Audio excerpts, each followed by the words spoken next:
original art collaboration. And, you know, Mickey has had such an influence on fans across the globe, from adults to kids, but also on artists. I mean, he's been a big inspiration for artists. And so we thought, well, what better way to think about what South Africans feel about Mickey than doing it through the means of art. So we partnered with 10 South African artists, and they were each given a blank canvas of a 6-foot Mickey statue. And on those statues, they painted their own design interpretation of what Mickey means to them. And these works are amazing, and they're so personal, they're so beautiful, and they're, above all, they're so South African. Well, it's 9 decades of Mickey Mouse from the fingers of Walt Disney himself. How has Mickey evolved over 9 decades, from a stick figure, from what I remember, to Mickey here? Yes, exactly. Well, he started in 1928 as a black and white hand-drawn animated character. And what made it famous, Steamboat Willie was the cartoon, was it was the first time they synchronized sound with an animated cartoon. And so that was quite a technological breakthrough. And so in many ways, he really is a symbol in our company of everything that we do. And he's evolved from a black and white cartoon to now being, the latest in 3D computer-generated animation in some of our more recent shows. He's performed in live events. He's obviously an icon in our parks. And also his personality has evolved and gotten more complex over the years, which is why I think people resonate with him. He's fun-loving, he's a great friend, he's a natural leader, he's an optimist, and all of these characteristics are uniquely human in a way, I think, which is why he stood the test of time. I think that's where the connection is, because it's not just a cartoon character and stuff, it's that connection with human traits and human values.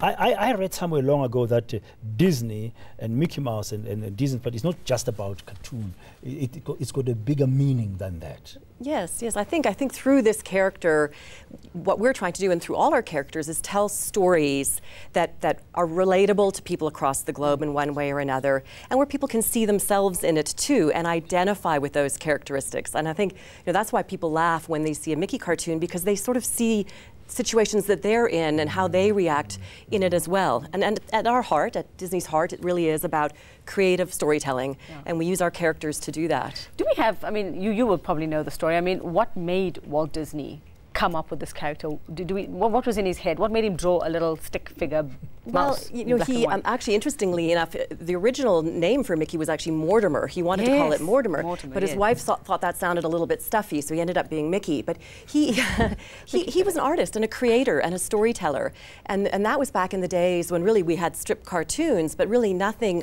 in the moving space like this. And I think it was really Walt, as an innovator at that time, wanting to come up with something that could sit on the big screen, and that was a breakthrough. So it doesn't represent someone to him, like a grandchild or a child, or there's no backstory to that.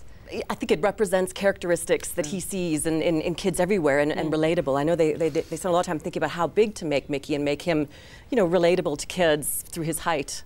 Yeah, but I think that relatability you're talking about doesn't just speak to children. No. Yeah, no, absolutely. It's a child in all of us. When I watched the artists that worked designing these 6-foot statues, they were adults and they're artists, and the joy that they had in coming up with these creations, I think, speaks to what you're saying. Is that he really brings back happy memories for adults. It's a sense of nostalgia, and also still just loving seeing him. So, sorry, yes, partner. No, I was going to ask about Minnie Mouse. Like when she came onto the scene, and are they friends? Are they, is she his girlfriend? You mustn't embarrass him on live television. No, really, you mustn't. You mentioned the people who've come up with these sculptures, specific ones in South Africa. What other activities are you planning? Because you did say just before we went on air that the anniversary itself is in November. Exactly. So those sculptures are now touring the country in 3 malls. They're at Sandton City at the moment, and they'll be there for another 10 days or so. Then they're going to Gateway, and then on Gateway in Durban, and then on to Canal Walk in Cape Town, so people can get down and see these statues, along with a wider exhibition that talks about all of the history of Mickey Mouse and where he's come from.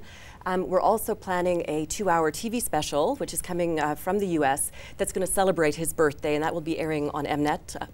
Later, apologies. It's going to be on DSTV. Yeah, on DSTV. Okay. And that's really a whole international celebration with lots of celebrities talking about what he means to them. And then obviously on his birthday, on our own channels, we'll be celebrating, and we'll be getting South Africans to really tell us what do they think of Mickey Mouse, and what does he mean to them on his birthday. Well, 90 years is a long time. The world is changing. What's the next step for Mickey, or do you keep him the same because he just keeps us in that space? Or does he evolve even further now? All the after 90 stories years? begin to change. Yeah, you know, I mean, I think his evolution is sort of organic. He moves the way his fans move with him. So look, lots more to come with him. He'll be around for a lot longer, I'm sure. Yeah. Thank you very much.